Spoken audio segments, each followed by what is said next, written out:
Twirling Candy is a stallion that we got heavily invested in over the last few years.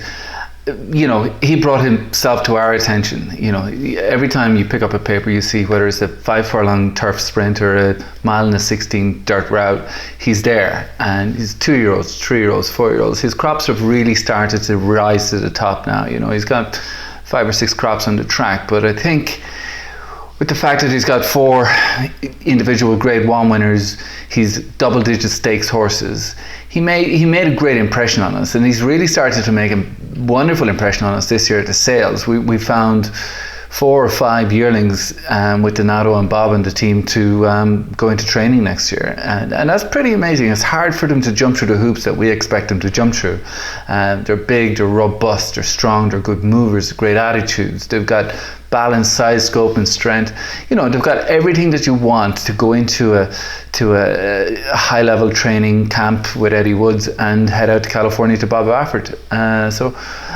He really has made a very good impression on us in the sales ring. His fertility is amazing.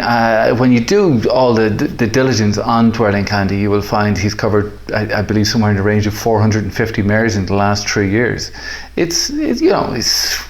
He's got mares from all the good breeders in the country at the moment. He's a horse that's just making the right steps in the right direction. He's gone from 15 to 20 to 25 to 40, and we see future growth in him. We really do. He's a horse that he reminds us a lot of a horse that, like, we invested at this kind of stage in a horse like Speightstown. We've invested in horses like Flatter and More Than Ready and Pioneer Denial, and they all had the same attributes at this exact period in their evolution. So, Twirling Candy feels to us like a horse he's everybody's horse. He's a horse that everybody can use. He's a horse that suits a lot of different mares, and he's a great horse to get a young mare off to a start. So, we feel we're only really skimming the surface with Twirling Candy at the moment, and there's a lot more to come.